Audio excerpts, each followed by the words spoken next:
Sarah was ready to start a new chapter in her life. She was expecting her first child and could hardly wait to start planning for the future. She'd already picked out colours for the nursery walls, set up a spot for all the baby things. Everything she'd ever wanted was finally falling into place. Her husband, John, incredibly loving and seemed like the kind of guy anyone could trust. Life was good, and they were both so excited about what lay ahead. Then one day, everything changed. Out of nowhere, Sarah felt this intense pain in her abdomen. She called John over and over, but he didn't pick up. By the time she made it to the hospital, it was too late. The baby was gone. Both of them were shattered by the call loss. They didn't know how to handle the grief and barely spoke to one another. After some time, Sarah told John she couldn't stay in the same place anymore, that she felt like she needed a fresh start to heal and move forward. So, they began house hunting, but nothing felt their type. That's when their real estate agent suggested they meet Emmett, someone she described as an expert in the real estate with lots of connections. Little did they know, meeting Emmett would lead them down a path that would change their lives forever. Now, Emmett told John and Sarah that before he could make them a fair offer on the house, he needed to truly understand them, their personalities, struggles, and how they viewed life.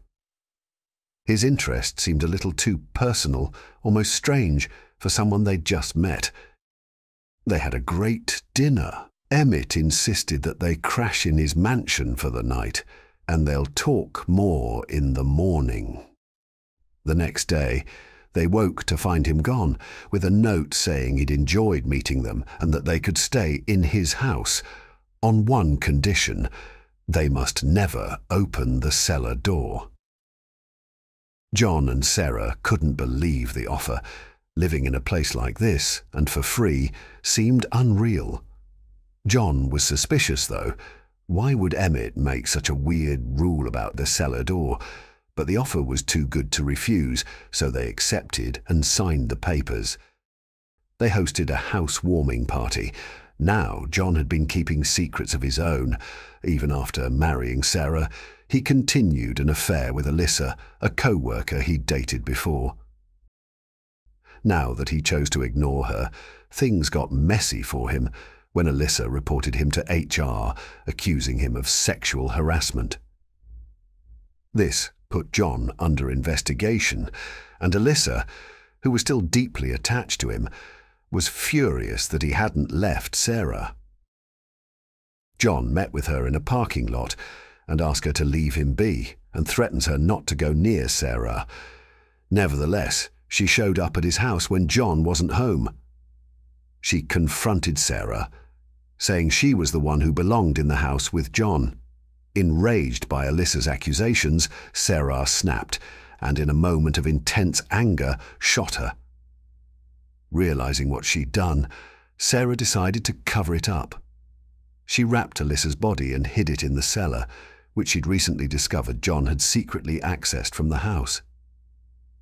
Then dumped her car in a random location, after which she sent an email to her HR from Alyssa's phone asking for mental health leave, and discards the SIM. The day Sarah had her miscarriage, she had called John repeatedly, but he didn't answer. He was with Alyssa. Though Sarah eventually figured it out, she still tried to bury her feelings so that she could keep her picture-perfect family together. After Alyssa's disappearance, when the police came asking, John didn't hold back any information, and Sarah showed up and gave him an alibi, telling the police he'd been with her the whole day Alyssa went missing. John was blindsided. He had no idea Sarah had killed Alyssa. After the police left, John, overwhelmed by everything, tried to open the cellar door. Sarah stopped him, beating him down unconscious, saying there was something he needed to know. When he awakens, she confesses her actions and warns him of the consequences they both now face. John, now knowing Sarah would do anything to keep her secret, felt cornered.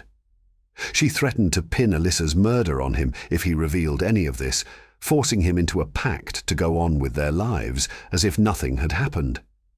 When John tried to obtain the house's blueprints to find another way into the mysterious cellar, he discovered that the stranger who sneaked in during the housewarming party was Paul McManus, the house's previous owner.